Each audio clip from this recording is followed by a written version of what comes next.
like multi-character specialist, and Ghost is out of the tournament now. Tin Man, really, Vic showing up. Tin Man, like a Victorian player who's just made it onto the rankings this season. Like really, really great, but he's still kind of been coming out of the woodwork a bit. Big Wi-Fi player though, and yeah, great showing from him to be able to do that one.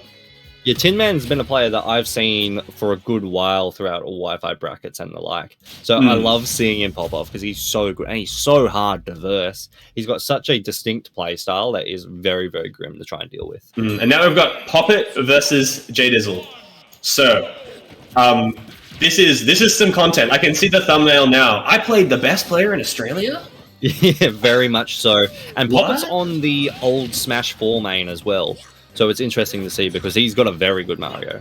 I mean, Mario as well, a character that kind of has all the tools to succeed. I feel like even though like yeah, sometimes like he lacks in some areas like speed and disjoints, like I just love Mario. I love the fact that he's like, you know, the iconic Smash character who has a bit of everything. Oh, that's a very early death. But yeah, he also has a bit of an F tilt to the face, and that's pretty rough. Jono the Crom looking very nice. Yeah, I reckon that the Crom is a character that fits Jdizzle quite nicely, just because he's got an oddly aggressive playing style for someone who does play a hard zoner like Young Link. So I think calling Young Link a hard zoner is a bit of a stretch, my friend. Young Link is quite quintessentially a zoner rushdown fusion. You know, like you fire the projectiles and then you get to go in and use your fantastic little like your frame data and your quick attacks on their shield and keep up the pressure. You know, and that pressure is definitely shining through on the Crom. That's I think the thing that Jono is so good at. He's so good at putting the pressure on and not just being like a player who adapts fast, but a player who makes you play fast. And that's what he's doing here, right? Already, 2 of Poppt1's stocks have just disappeared, like sand through the fingers. And Jono shows no signs of slowing down. Like yeah, he's lost his stock, but there's already 50% on the board for Poppt1's last one. And you know, on some level, you might say he's holding forward, but it's a little bit more surgical than that. Yeah, very much so. It's just a very like pressure-driven playstyle, and something that Poppt1's not going to be overly used to in Perth. Because I think as a whole, Perth doesn't have like we hold forward, but we don't apply pressure. If that makes sense. Yeah, I think the fact that just like Jdizzle is so good at decentivizing you from taking defensive options that's where it's going to be quite difficult. Yeah, I mean, yeah, he's That's a big F smash. Dang. Yeah, huge F smash from Poppt1, and like suddenly, there's only 70% in the game.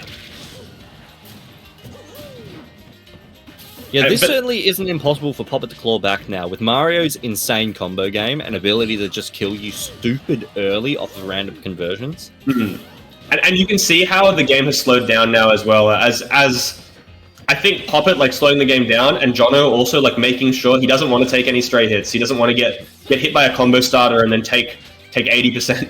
Like, really has to play it safe here and staying grounded versus the Flood. There's the dash attack. That was the funniest looking win screen. Just Crom just looking at Mario in his dead eyes. What a time to be alive. Yeah, super sick. And great showing from Jono. The Jono Crom, it's so cool seeing all these different Jdizzle characters, man.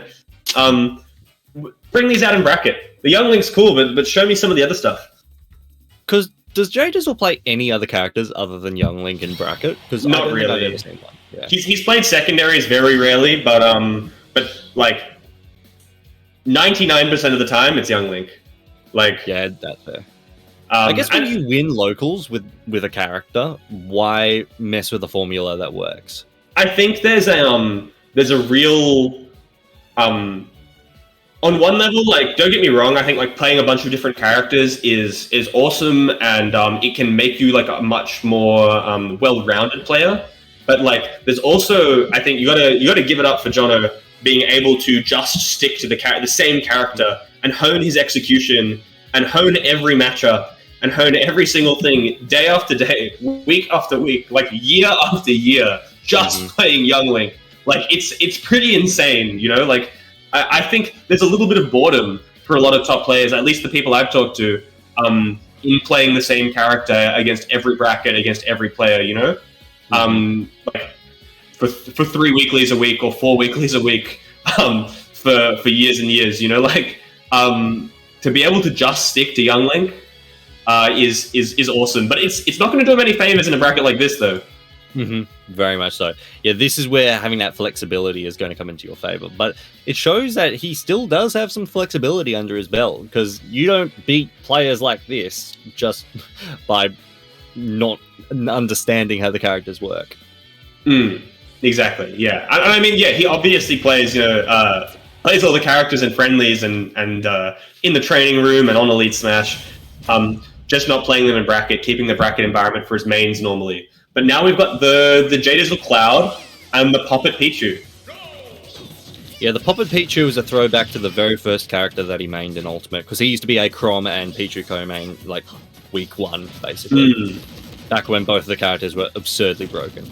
Yeah, I mean, Chrom and Pichu, yeah, those were definitely some day 1 Ultimate characters. Pre-nerf Pichu, what a throwback. And Chrom as well, actually. Chrom obviously had the Crombo and other stuff that got nerfed too. My controversial opinion is that Pichu didn't need the nerfs that he got, and we just needed time to get used to bursting him, because I think they nerfed him a little bit too hard. Because even though Pichu is still a cracked character, I think nothing was overly done pre-nerf. That's my personal opinion, though. Yeah, look, there was some stuff that Pichu had that I do like now. How, like, I think instead of a nerf, potentially maybe like a strength rebalancing would have been more appropriate. Yeah. Oh no, he's done the cross slash in the wrong direction and he's lost his limit. That's pretty rough for Jono. But Poppt1 looking a lot more dominant. Yeah, really showing like the strength of the day 1 main here.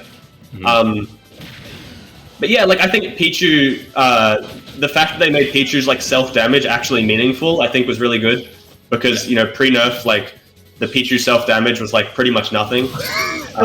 I respect what Jdizzle was going for there, but that's grim. Hate to see it.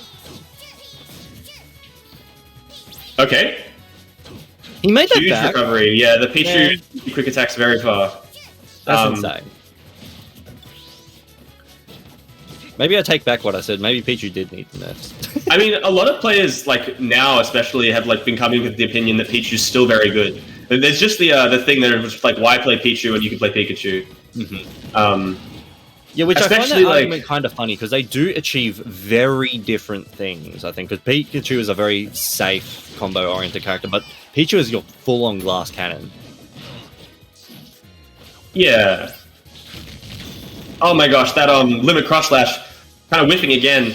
Unfortunately, he wanted to cover the initial get up or the jump, but Poppt1 was on top of it. Still, 70% on the deck. I think Jono is like definitely not giving this one up without a fight. Limit's going to come online soon, and he's made it back to stage, but no, he's going to have to burn that limit. Hazard. Unfortunate. I feel like Jono really hasn't gotten much usage out of these limits. Hasn't been able to find any big limit hits. But now, yeah, there you go, Poppt1 catching the up out of shield. I feel like that might be some of the Smash 4 experience from Poppt1, like understanding when Cloud was just unbelievable to deal with, understanding what sort of things you want to do to combat the limit and the like. Yeah, you obviously have to like force Cloud to use limit, like get him off stage, like punish his recovery. The thing with Cloud is like obviously pretty easy character to edge guard. The up B does have like a generous hitbox, but at the same time, Clouds pretty much always want to go low. It's hard for them to stall their descent as well. You know, they can I guess they can mix it up with cross slash, but yeah, no, great awareness from Poppt1, feeling very comfortable in that matchup, and yeah, showing that like Pichu, even though he's dropped under the radar a little bit, he's still a very strong character. He's still, you know, just like Pikachu, you know, he's got the T-jolts, he's got a great projectile, and he's got a great combo game just like Pikachu. He's got great recovery just like Pikachu. You know, the Thunder is there as well, that down B. Like, so many of those threats are still there on the character. You can't sleep on them just because he's a little bit worse. Very much so. I don't know what Poppt has left in his arsenal now, in all honesty. Until you're starting to get into the things that you'll be wanting to play in grand finals, so like his Lucina, like his Game & Watch, his Wolf, his Diddy Kong. I don't know what else he's got left to pull out.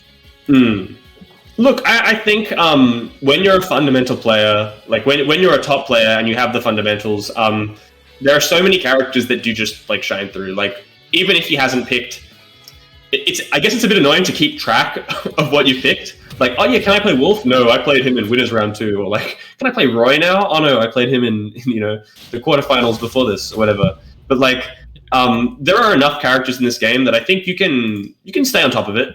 But Poppt coming out with the DK, okay. Yeah, this is one of the classic Elite Smash characters, and it's interesting that Jdizzle did pick the Toon Link, because I thought that I saw and say earlier that he wasn't playing any of the links today. So I think maybe he's understanding now. It's like, man, to beat some of these people, I'm going to have to start pulling out the big guns. Yeah, potentially. I mean, obviously, like, even though he's a huge Legend of Zelda fan, he's a young Link till he dies. Like, he pretty much, even though, like, yeah, he exclusively plays Young Link in bracket, he, like, has barely ever pulled out Big Link or Toon Link. I think maybe I've seen Big Link, like, once. That is such a good edge guard from Poppt right there. Going deep, catching the low recovery. No, you have to edgeguard Link when you can. Hero spin can be a little bit predictable. And, oh my gosh, yeah, going for these down airs, not the same as Young Link, Jono. You can't bounce off their shield with Toon. No. Okay, here we go. And I always forget how good Poppt's DK is. That's DK can just like Ganon as well. DK just runs you over. Like when you keep the pressure up, when you find the openings. You get so much, and now, like, essentially, full stock ahead, and potentially going to steal the stock on the ledge? No, nice. Oh, he's gone for the up smash. Yeah. F smash would have killed, man. He must have been thinking he was still playing Young Link there. Yeah, exactly. Or maybe he thought that up smash just definitely would have killed. Like, he was at, like, 130. How would up smash not kill? DK's a fat boy. Yeah. Now he's like, man, I'm glad I didn't play this character in bracket. That's what John is thinking. He's like, yeah, Young Link's the best, man. This sucks. Yeah, he's got like the emo haircut growing out now. It's like, I hate my life. Yeah, exactly. This is the worst. Why can't I just be playing Young Link? Oh, that's it. Kill. There you go. Poppt 2 stocks up. At a 208%. Oh no, the back there is not going to do it. Should just up thrown it. No. That's pretty rough. Okay, here we go. Yeah, nice. Oh, okay, there we go. That would have killed like 40% ago. That's funny. I think he's maybe like in his own head a bit, like thinking like, oh yeah, I'll do the DI mix up, I'll back throw, because I'm not. Maybe he wasn't sure. Like 200%, like Toon Link up throw, is it strong enough to kill? Especially like a heavy boy like DK. Went for maybe a DI mix up at the back throw, and then unfortunately. I think Poppt's doing the right thing in playing really scary at the moment and throwing out options to try and like scare Jdizzle. It's also really good against Jono because he is. I don't know if you've seen his Young Link play, but he's really good at bomb play. He's really good. Like once he has the items and the boomerang set up, the pressure is fantastic, and he's so good at converting off it. Whereas if you kind of stay in his zone and you stop him from pulling bombs and you stop him from setting up these boomerangs, he's gonna have a harder time, and the rock paper scissors aren't gonna be as rigged. Oh, the bombs saved him. Yeah, breaking the combo. He didn't just. He could just up aired or fared. You could have up aired or fared, either up beat as well. That back throw, not doing it yet. Jono's. You can tell he's switched it on. He doesn't want to go out here. But at 140%, anything from Poppt is going to do it soon. F tilt center stage, not going to kill, but there, run off Ned. The content creator came out and Poppt. He's like, I need the YouTube views. Yeah, I beat the best Young Link with DK. Yeah, I beat Australia's best player with DK. With like the Pog face on the thumbnail. Pog face on the thumbnail.